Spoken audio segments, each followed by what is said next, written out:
गुरु भगवान की जय, श्री कृष्ण की जय, माँ पीताम्बरा की जय। एक बार फिर आचार्य महेश शर्मा आप सभी साधकों का आपके अपने इस चैनल में हार्दिक अभिनंदन करता है। साधकों में आशा करता हूं कि आप श्री हरि की कृपा से कुशल पूर्वक होंगे। आज साधकों कई दिन बाद वीडियो बनाने का समय मिला है, तो साधकों में आपको वीडियो देता हूं। मेरे कुछ साधकों ने मुझे कमेंट करके कहा है कि गुरुजी आप जो सुंदर जिन्नी है उसकी साधना का वीडियो दोबारा डालिए, क्योंकि वो टाइप किया हुआ है और टाइप किया हुआ मिसप्रिंट हो रहा है, वो साफ समझ में नहीं आ रहा है। अब चूंकि 2 साल पहले जो वीडियो डाले थे, 3 साल पहले, वो जो है प्रिंट किए हुए थे वो भद्दे हो गए। तो साधकों चलो उन साधकों की मैं इच्छाओं के अनुसार आपके सामने ये जुन्नी जिन्नी सुंदर जिन्नी साधना आपको के बारे में बताने जा रहा हूँ। साधकों ये बहुत ही अच्छी और सुंदर साधना है और सरल साधना है। इसमें कोई ज़्यादा खर्चा भी नहीं लगता है और इसमें ऐसा कुछ भी नहीं है कि जो तो खर्चा लगे या ज़्यादा लंबा टाइम भी जाए। इसमें इसमें लंबा टाइम भी नहीं खिंचता है और ये जल्दी सिद्ध हो जाती है। साधकों मैंने ये साधना की थी पहले, आपको बताऊं, ऐसे 3 साल पहले, क्योंकि मेरी आदत थी साधकों, पहले मैं जो भी साधना या वीडियो अपलोड करता था उन मंत्रों को पहले मैं टेस्ट करता था, देखता था उन्हें, और उन मंत्रों में अगर कोई करंट होता था या मेरे सामने कुछ ऐसी क्रियाएं होती थी या मुझे महसूस होता था कि वो साधना सिद्ध है और जो मैं जिसका आह्वान कर रहा हूँ वो आ रही है, तो फिर मैं उसे अपलोड कर देता हूँ साधकों।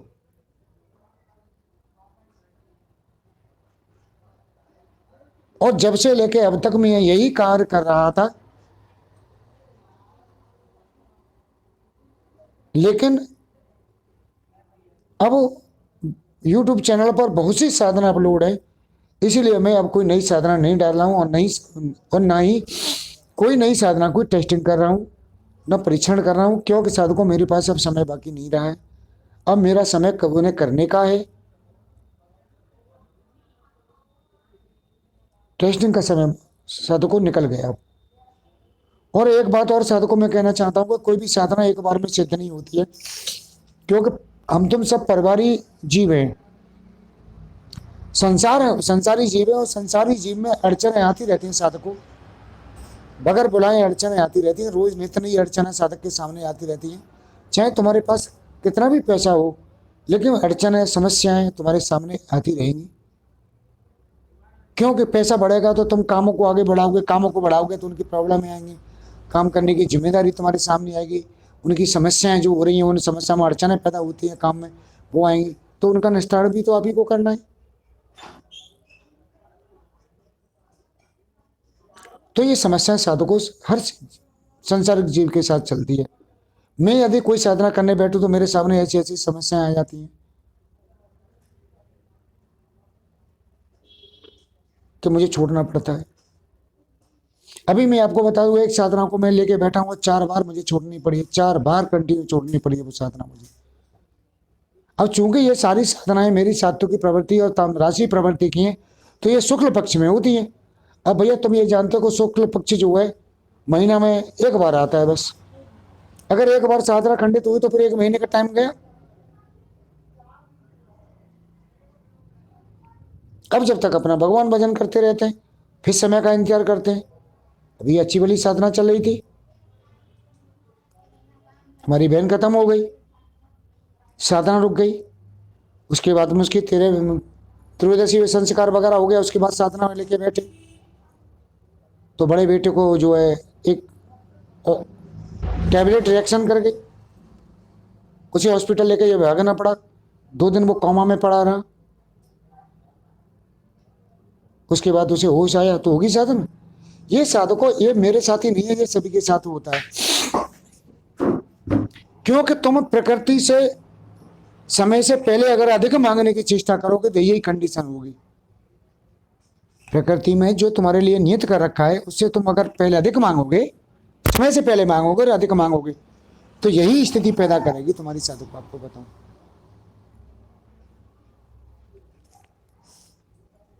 तो ये स्थितियां यूं पैदा होती हैं साधक को, ये खुद दिक्कत पैदा करती हैं तुम्हारे सामने। लेकिन साधक को भागना नहीं चाहिए, घबराना नहीं चाहिए, अपने ऊपर पूरा कॉन्फिडेंस होना चाहिए, भगवान पर, ईश्वर पर पूरा कॉन्फिडेंस होना चाहिए, क्योंकि जो ईश्वर अंश है वो हमारे अंदर विद्यमान है। कभी न कभी तो समस्या को हल होगा, और कभी तो हमारी समस्या पूर्ण सिद्ध होंगी। तुम चाहते हो कोई भी छोटा मोटा काम कर लो, उसमें भी समस्या आती रहती है, अड़चने बनती रहती हैं, और धीमे धीमे तुम लगे रहोगे तो अड़चना दूर करके अब सफल हो जाओगे किसी काम में। और जो काम सफल हो जाता है उसी को तो हम सिद्धि कहते हैं, और बाकी जो हम काम कर रहे हैं वो तो साधना है। सिद्धि का अर्थ यही है कि जो हम कार्य कर रहे हैं वो हमारा कार्य पूर्ण हो गया, उसका फल हमारे हाथ में आ गया, उसी सिद्धि कहते हैं। तो साधकों, तुम्हें घबराने की आवश्यकता नहीं है, निरंतर लगे रहो। कोई साधक क्या है, भाग छूटते हैं, जोश जोश में तो साधना को करते हैं, और जब होश आता है जब छोड़ के भाग लेते हैं, यानी जब सिद्ध होने पे आते हैं, जब होश में आते हैं, जब छोड़ के भाग लेते हैं। तभी तो मैं कहता हूं निर्विचार और निर्विकार साधना करो, तभी साधकों साधना सिद्ध होती है। क्योंकि आप अगर कोई इच्छा से कोई साधना करोगे तो आपकी इच्छा की पूर्ति नहीं होगी, तो या इच्छा के अनुकूल आपको फल नहीं मिलेगा तो आपको क्रोध आएगा, क्रोध आएगा तो मन खिन्न होगा, मन खिन्न होगा तो आपको उस साधना को छोड़ोगे, अपनी स्थिति से गिर जाओगे, छोड़ के भाग जाओगे। और तुम छोड़ के भाग गए तो तुम्हें करना क्या, करना तो तुम्हें यही है। फिर हाँ ना करोगे, फिर दूसरी करोगे, तीसरी करोगे, तीसरी बाबा भंडारी के पास जाओगे, तीसरे चौथे के पास, भैया वो भी वही कराएगा। तो साधकों में भागना नहीं है, हमें स्थिर चित रहना है। कितने भी तूफान आए, तुमने देखा है नदी में जो का नाम है, तूफानों में न जब किश्तियां चलती हैं तो जो मल्लाह होता है, नाविक होता है, जो पारंगत कुशल होता है, वो नाव को संभाल ले जाता है, और बाकी जो नए नाविक होते हैं उन नावों के साथ डूब जाते हैं। तो यही कंडीशन साधकों के साथ हो रही है कि नए नाविक हैं, डूब रहे हैं, कुशल बनने की कोशिश नहीं कर रहे, अपने अंदर क्षमता पैदा करने की कोशिश नहीं कर रहे हैं, उन टेक्टों को सीखने की कोशिश नहीं कर रहे हैं कि जिनके द्वारा हम सिद्धि हासिल कर सकते हैं। सारी बातें मैंने वीडियो में साधकों को बता रखी हैं, लेकिन कोई भी बंदा उनको पकड़ के कैच नहीं कर रहा है। बस मेरे ऊपर ठप्पा है, 2,000-3,000 रुपये देके मेरे ऊपर ठप्पा है, बस मेरे ऊपर ठप्पा लगा रहा है बंदा। तो ये बात हो गई, ये 8 मिनट इसी में निकल गए। तो साधकों, मैं तुम्हें ये 7 दिन की सुंदर जिंदगी साधना के बारे में बता रहा हूँ। ये साधकों साधना एक मुस्लिम साधना है, और साधना करते समय साधक को वही निर्विचार और निर्विकार और पूर्ण समर्पण भाव से रहना है। तो ये साधकों में 10 या 15 दिन में साधक को सिद्ध हो जाएगी। साधकों आपको ये साधकों, मैंने साधना की थी, मुझे 7 दिन में जिन्नी मेरे सामने थी। मैं उसका रूप आपको बता दूं, जैसे ये बर्फ जैसा होता है, बर्फ जैसी सफ़ेद होती है, बिल्कुल ऐसी बर्फ जैसी सफ़ेद थी उसका शरीर, और कुछ मोटी थी, ऐसे मान के चलिए होगा 60-65 किलो वेट वाली कोई महिला लड़की हो। 18 साल की उम्र थी उसकी, लगभग 18-17 की उम्र थी। तो बहुत सुंदर थी, उसकी बड़ी बड़ी आँखें, पतले होठ, गुलाबी जैसे होठ बिल्कुल, और सफ़ेद उसका शरीर का रंग था, और सफ़ेद और गुलाबी झीने ऐसे वस्त्र पहने थे साधु को, जैसे उसके अंदर के अंग उसमें से दिखाई दे रहे थे।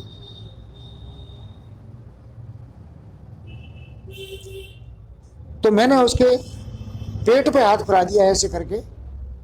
अब साधकों, मैं भी, अब मेरी भावना तो गलत नहीं थी, लेकिन एक प्रेम की भावना तो, किसी को सुंदर स्त्री को देख के प्रेम की भावना तो सभी की उमड़ती है। तो ये भावना नहीं थी कि गलत भावना से मैंने फिराया, वो एक प्रेम की भावना से ऐसे करके देखने के लिए कि वास्तव में जो है कि मैं कुछ देख रहा हूँ, ऐसे भी हाथ फिरा दिया।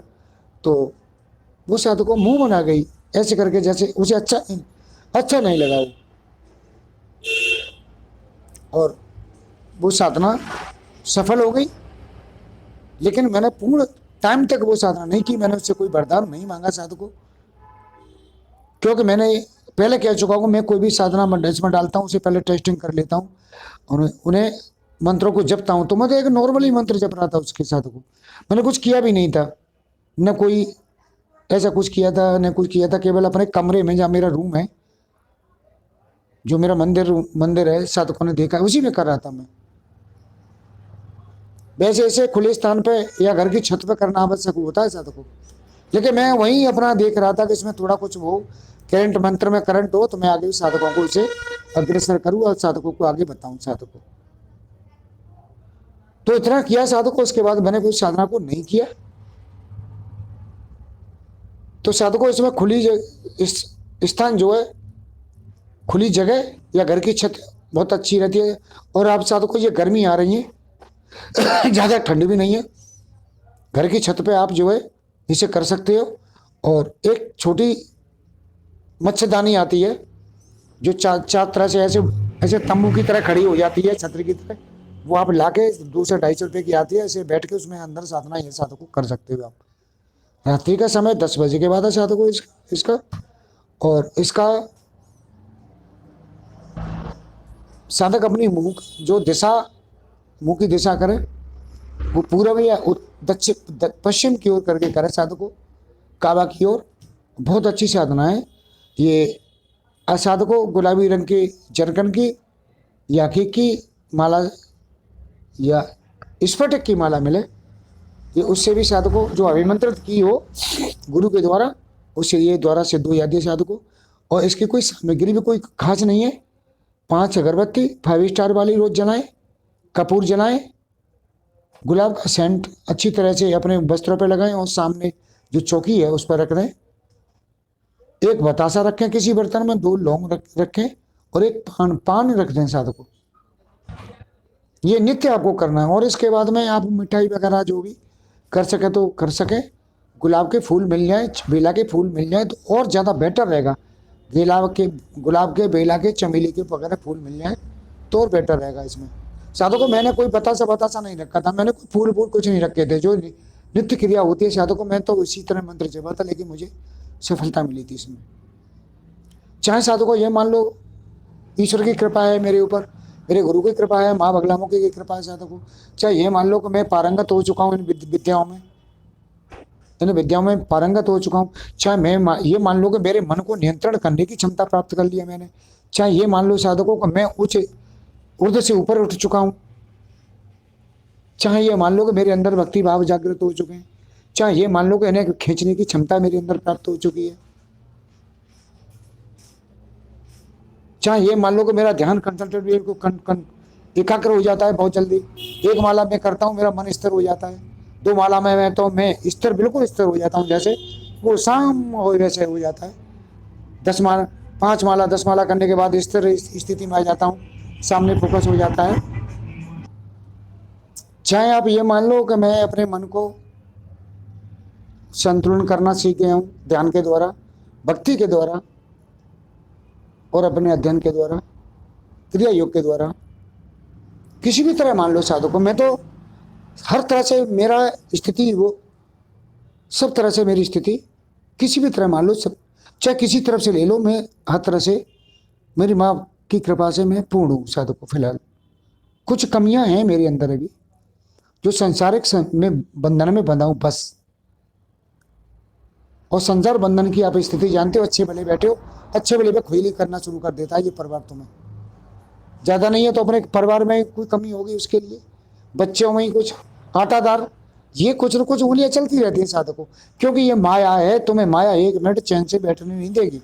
श्री कृष्ण ने गीता में कहा है कि अर्जुन ये मेरी माया, ये प्रकृति तो ये 1 मिनट चैन से नहीं बैठने देगी। तू 1 मिनट चैन से बैठ के देख, नहीं तो सांस लेगा, नहीं तो आंखों को पलक मारेगा, नहीं तो ध्यान कान के द्वारा कुछ न कुछ तू सुनेगा, फिर उसे सोचेगा।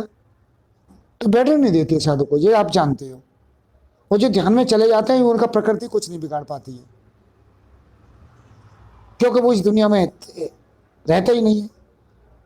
तो वीडियो बड़ा होता जा रहा है साधकों, लोडिंग में बड़ी दिक्कत हो जाती है, तो मैं आपको बता रहा हूँ ये जो है देख लें। और बहुत सरल साधना है इसका, जो बाकी बहनें जो वीडियो में बता रखा है इसमें बता दूं। गुलाबी चटकीले कपड़े पहन लें, सफ़ेद कपड़े पहन लें। आसन जो है आप गुलाबी रंग का, जो मखमल का, जो मुसलमानों के में जो आता है, मुसलमान लोग पूजा उस पर नमाज पढ़ते हैं, बोलिए हैं, और उस पर करें। और छोटा सा मंत्र है साधकों, और ये जुमेरात से करनी है, शुक्ल पक्ष का जो जुमेरात आती है बृहस्पतिवार की रात जो होती है उससे करनी है, और बाकी कुछ नहीं है। बहुत सीधी सीधी साधना है। तो मेरे भाई, मैं बार बार यही कहता हूं कि तुम योग्य बन जाओ, मन को स्थिर कर लो। तुम जिस दिन तुम्हारा मन स्थिर हुआ, तुम एक या दो माला करना शुरू करेंगे, तुम्हारी आंखें सीधी लग जाएंगी फोकस की तरह, या फिर आंखें ऊपर चढ़ना शुरू कर जाएंगी। तो आप देखना शुरू कर दोगे। पिछले वीडियो में बता चुका हूं साधकों, मैंने जितने वीडियो में बातें की हैं अपनी, मैंने किसी किताब में से नहीं पढ़ा है। मुझे किसी पुस्तक की आवश्यकता नहीं है, और न मैंने किसी किताब में से पढ़ा। मेरे गुरु की कृपा के मान लीजिए, चाहे गुरु भक्ति मान लीजिए मेरी साधकों, चाहे ईश्वर भक्ति मान लीजिए, जो मुझे ज्ञान धीमे धीमे प्राप्त होते रहता है वो बात मैं तुम्हें बताते रहता हूँ। और बाकी साधकों में कोई किताब पुस्तक पढ़ना ही ना, मेरा इच्छा करती है पढ़ने की, क्योंकि पुस्तकों में कुछ बाकी रहा ही नहीं है साधकों। जो भी है मेरे अंदर, जो भी है तुम्हारे अंदर है, पुस्तकों में कुछ नहीं है। आप अंदर देखो, आपको सब दिखाई देगा। आप पहचान जाओगे कि तुम कौन हो कौन नहीं हो। आप परब्रह्म हो साधकों, तुम्हारे अंदर जो ईश्वर बैठा है, परब्रह्म का अंश बैठा है वो, और भटक रहे हो छोटी छोटी बातों के लिए। तो साधकों, इसी के साथ मैं आपसे विदा लेता हूँ। अगली वीडियो में फिर आपको मिलूंगा। जब तक के लिए हरे कृष्णा हरे कृष्णा हरे कृष्णा साधकों।